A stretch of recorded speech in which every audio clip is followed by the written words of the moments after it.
ଦେଖନ୍ତୁ ସରକାରଙ୍କ ତରଫରୁ କାଲି ବରଗଡ଼ ଜିଲ୍ଲାରେ ଧାନ ଟୋକନ ଆସିଛି ଯେ ଆପଣମାନଙ୍କର କେତେ ଏକରରେ କେତେ କୁଇଣ୍ଟାଲ ଆପଣ ଧାନ ଏଥର ବିକ୍ରି କରିପାରିବେ।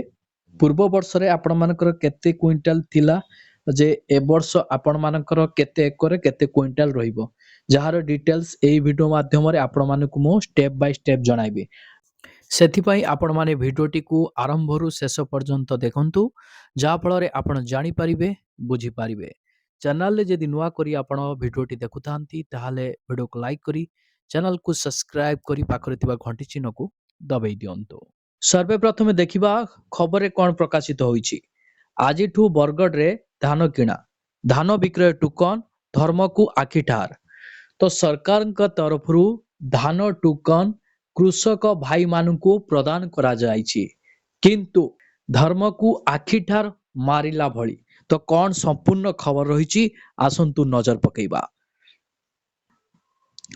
ଦେଖନ୍ତୁ ବରଗଡ଼ ଜିଲ୍ଲାରେ ଶୁକ୍ରବାରରୁ ଧାନ ସଂଗ୍ରହ ପ୍ରକ୍ରିୟା ହେବ। ଶୁକ୍ରବାର ପାଖରୁ ଆପଣମାନଙ୍କର ଧାନ ସଂଗ୍ରହ ପ୍ରକ୍ରିୟା ଆରମ୍ଭ ହୋଇଯାଇଛି। ଶୁକ୍ରବାର ପାଖରୁ ଆପଣମାନଙ୍କର ଧାନ ସଂଗ୍ରହ ପ୍ରକ୍ରିୟା ଆରମ୍ଭ ହୋଇଯାଇଛି। ଜିଲ୍ଲା ସ୍ତରୀୟ ଧାନ ସଂଗ୍ରହ କମିଟି ବୈଠକରେ ଏହି ନିଷ୍ପତ୍ତି ନିଆଯାଇଛି। ଜିଲ୍ଲା ସ୍ତରୀୟ ଧାନ ସଂଗ୍ରହ କମିଟିରେ ସ୍ୱତନ୍ତ୍ର ବୈଠକ ବସିଥିଲା। ନିଷ୍ପତ୍ତି ମଧ୍ୟ ନିଆଯାଇଛି ଯେ ବରଗଡ଼ ଜିଲ୍ଲାରୁ ଶୁକ୍ରବାର ଠାରୁ ଧାନ ସଂଗ୍ରହ ପ୍ରକ୍ରିୟା ଆରମ୍ଭ ହୋଇଯିବ। ଜିଲ୍ଲାରେ ପ୍ରଥମ ଥର ପାଇଁ ଧାନ ସଂଗ୍ରହ ପ୍ରକ୍ରିୟା ଏଇଭଳି ବିଳମ୍ବ ହୋଇଛି। ଦେଖନ୍ତୁ ସରକାରଙ୍କ ତରଫରୁ ଏଇଥର ପ୍ରଥମ ଥର ପାଇଁ ଧାନ ସଂଗ୍ରହ ପ୍ରକ୍ରିୟାରେ ବହୁତ ଲେଟ୍ କରାଯାଉଛି। ଦେଖନ୍ତୁ ଜିଲ୍ଲାରେ ପ୍ରଥମ ଥର ପାଇଁ ଧାନ ସଂଗ୍ରହ ପ୍ରକ୍ରିୟା ଏଇଭଳି ବିଳମ୍ବ ହେଉଛି। ଏହା ସତ୍ତ୍ୱେ ଏପର୍ଯ୍ୟନ୍ତ ଚାଷୀଙ୍କୁ ଧାନ ବିକ୍ରୟ ଟୋକନ ମିଳିପାରି ନାହିଁ। ଦେଖନ୍ତୁ ବହୁତ ଲେଟ୍ ମଧ୍ୟ ଏଥର ହେଇଛି ଧାନ ସଂଗ୍ରହ କରିବାର। ଏହା ସତ୍ତ୍ୱେ ବି ଧାନ ବିକ୍ରୟ ପାଇଁ ଟୋକନ ଚାଷୀ ଭାଇମାନେ ଏପର୍ଯ୍ୟନ୍ତ ପାଇପାରୁନାହାନ୍ତି। ଏଥିରୁ ଧାନ ସଂଗ୍ରହ ପ୍ରକ୍ରିୟାରେ ସରକାରୀ କଳର ଅବହେଳା ଏବଂ ଅପାରଗତା ପଦାରେ ପଡ଼ିଯାଇଛି। ତ ସରକାର ବିଳମ୍ବ କରିବା ଯୋଗୁଁ ଚାଷୀ ଭାଇ ଭଉଣୀମାନେ ଅନେକ ସାରା କ୍ଷତି ମଧ୍ୟ ସମ୍ମୁଖୀନ ହେଉଛନ୍ତି। ଆଉ ସରକାରଙ୍କର ଅପାରଗତା ପଦାରେ ପଡ଼ିଯାଇଛି ବୋଲି ଖବରରେ ମଧ୍ୟ ମେନସନ ରହିଛି। ଏହାକୁ ନେଇ ଜିଲ୍ଲାରେ ଚାଷୀ ଅସନ୍ତୋଷ ପୁଣି ତେଜି ଉଠିଛି। ଦେଖନ୍ତୁ ଚାଷୀ ଭାଇ ଭଉଣୀମାନେ ଧାନ ମଣ୍ଡିରେ ପଞ୍ଜୀକରଣ କରିବାରେ ଅନେକ ହୋଇଥିଲେ, କିନ୍ତୁ ଏବେ ଧାନ ବିକ୍ରୟକୁ ନେଇ ମଧ୍ୟ ବହୁତ ଅସୁବିଧାର ସମ୍ମୁଖୀନ ହେଉଛନ୍ତି। ଆଉ ଚାଷୀ ଭାଇ ଭଉଣୀମାନେ ଅସନ୍ତୋଷ ପ୍ରକାଶ କରୁଛନ୍ତି ସରକାରଙ୍କ ଉପରେ ଯେ କାହିଁକି ସରକାର ଏଇଭଳି ବିଳମ୍ବ କରୁଛନ୍ତି। ଅସୁବିଧାରେ ଚାଷୀ ଭାଇ ଭଉଣୀମାନେ ଯେମିତି ସମ୍ମୁଖୀନ ନ ହୁଅନ୍ତୁ, ସରକାରଙ୍କ ତରଫରୁ ଏହା ପଦକ୍ଷେପ ନେବା ଦରକାର, ସରକାରଙ୍କୁ ଅନୁରୋଧ। ଏହା ସହିତ ଗୁରୁବାର ସଂଯୁକ୍ତ କୃଷକ ସଂଗଠନ ପକ୍ଷରୁ ମୁଖ୍ୟମନ୍ତ୍ରୀଙ୍କ ଉଦ୍ଦେଶ୍ୟରେ ଜିଲ୍ଲାପାଳ ଆଦିତ୍ୟ ଗୋଖେଲଙ୍କୁ ଏକ ସ୍ମାରକ ପତ୍ର ପ୍ରଦାନ କରାଯାଇଛି। ଦେଖନ୍ତୁ ଗୁରୁବାର ସଂଯୁକ୍ତ କୃଷକ ସଂଗଠନ ପକ୍ଷରୁ ମୁଖ୍ୟମନ୍ତ୍ରୀଙ୍କ ଉଦ୍ଦେଶ୍ୟରେ ଯେଉଁ ଜିଲ୍ଲାପାଳ ରହିଛନ୍ତି ଆଦିତ୍ୟ ଗୋଖେଲଙ୍କୁ ଏକ ସ୍ମାରକ ପତ୍ର ମଧ୍ୟ ଦିଆଯାଇଛି। ଅତିରିକ୍ତ ଜିଲ୍ଲାପାଳ ମଧୁଛନ୍ଦା ସାହୁ ସ୍ମାରକ ପତ୍ର ଗ୍ରହଣ କରିଥିଲେ। ଯେ ଅତିରିକ୍ତ ଜିଲ୍ଲାପାଳ ରହିଛନ୍ତି ମଧୁଛନ୍ଦା ସାହୁ, ସେ ସ୍ମାରକ ପତ୍ର ଗ୍ରହଣ କରିଥିଲେ। ଧାନ ବିକ୍ରୟ ପଞ୍ଜୀକରଣରୁ ବାଦ ପଡ଼ିଥିବାରୁ ଚାଷୀଙ୍କୁ ତୁରନ୍ତ ପଞ୍ଜୀକୃତ ସହିତ ଧାନ ବିକ୍ରୟ ପଞ୍ଜୀକରଣରୁ ବାଦ ପଡ଼ିଥିବା ଚାଷୀଙ୍କୁ ତୁରନ୍ତ ପଞ୍ଜୀକୃତ ସହିତ ଧାନ କ୍ରୟ ବ୍ୟବସ୍ଥା କାର୍ଯ୍ୟକାରୀ କରାନଗଲେ କୌଣସି ମୁହୂର୍ତ୍ତରେ ବଡ଼ ଧରଣର ଆନ୍ଦୋଳନକୁ ଓହ୍ଲାଇବେ ବୋଲି ସଂଯୁକ୍ତ କୃଷକ ସଂଗଠନ ଚେତାବନୀ ଦେଇଛି। ଦେଖନ୍ତୁ ଯେ କୃଷକ ଭାଇମାନେ ଯଦି ଧାନ ବିକ୍ରୟରେ କୌଣସି ଅସୁବିଧାର ସମ୍ମୁଖୀନ ହୁଅନ୍ତି, ଆଉ ଯେଉଁମାନେ ପଞ୍ଜୀକୃତ କରିପାରି ନାହାନ୍ତି, ଆଉ ସେମାନେ ଯଦି ପଞ୍ଜୀକୃତ କରିବେନି କି ଧାନ ବିକ୍ରୟ ମଣ୍ଡିରେ କରିପାରିବେନି, ଆଉ ସେମାନେ ଆନ୍ଦୋଳନ କରିବେ ବୋଲି ଚେତାବନୀ ମଧ୍ୟ ମିଳିଛି ସଂଯୁକ୍ତ କୃଷି ସଂଗଠନ ତରଫରୁ। ଦେଖନ୍ତୁ ସ୍ମାରକ ପତ୍ରରେ ରହିଛି ଆପଣମାନଙ୍କର ଯେଉଁ ରାଜ୍ୟରେ 2023ରୁ ବିକେନ୍ଦ୍ରିତ ଧାନ ସଂଗ୍ରହ ନୀତି କାର୍ଯ୍ୟକାରୀ ହେଉଥିଲା, କିନ୍ତୁ ସରକାର କ'ଣ କରିଛନ୍ତି ଏହି ନୀତି ନିୟମ ବଳରେ ଯେଉଁ 2003ରେ ଯେଉଁ ନୀତି ନିୟମ ବଳରେ ସରକାର କ'ଣ କରିଛନ୍ତି ନା ଧାନ ସଂଗ୍ରହରେ ଅସୁବିଧାରେ ଯେମିତି ଚାଷୀ ଭାଇ ଭଉଣୀ ମାନେ ପଡ଼ିବେନି, ସେଥିପାଇଁ ଧାନ କ୍ରୟ ସଂସ୍ଥା ସବୁ ବ୍ୟବସ୍ଥା କରିଛନ୍ତି।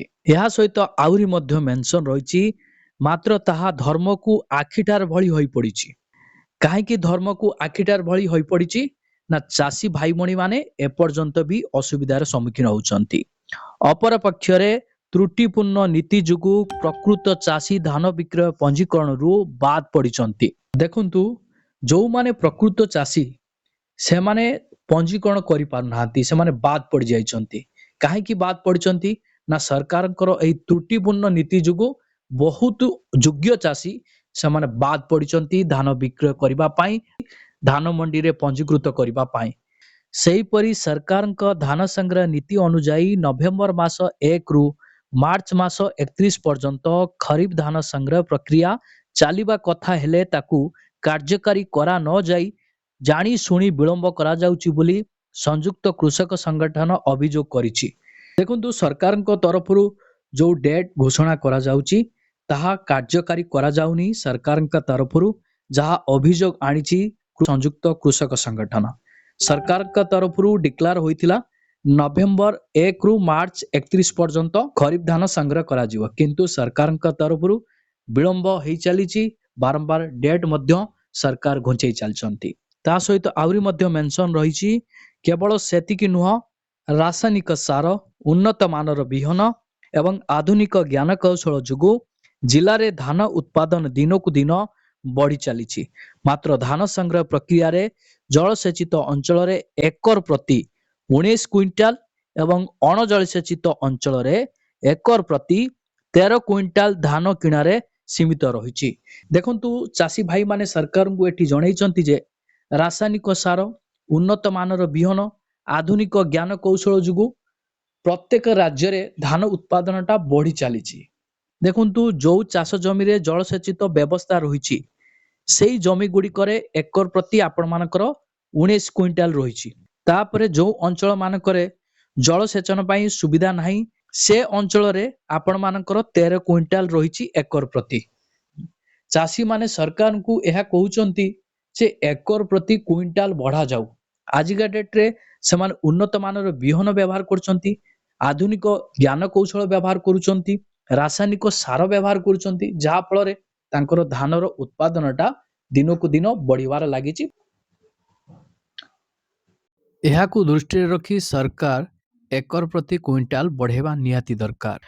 ଫଳରେ ଚାଷୀମାନେ ସେମାନଙ୍କ ବଳକା ଧାନ ବିକ୍ରୟ କରିବାରୁ ବଞ୍ଚିତ ହେଉଛନ୍ତି। ତେବେ ଗୋଟିଏ ପଟେ ମଣ୍ଡି ଖୋଲିବା ବିଳମ୍ବ ଏବଂ ଅନ୍ୟପଟେ ଚାଷୀଙ୍କୁ ଧାନ ବିକ୍ରୟ ଟୋକନ ନ ମିଳିବାରୁ ଆରମ୍ଭରୁ ଅଡ଼ୁଆ ସ୍ଥିତି ଉପୁଜୁଛି।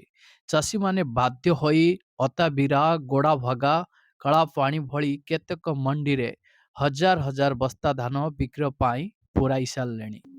କିନ୍ତୁ ଟୋକନ ମିଳିନଥିବାରୁ ସେହି ଧାନ ମଣ୍ଡିରୁ କେବେ ଉଠିବ ତାହାକୁ ନେଇ ମଧ୍ୟ ଅନିଶ୍ଚିତତା ଦେଖାଯାଇଛି।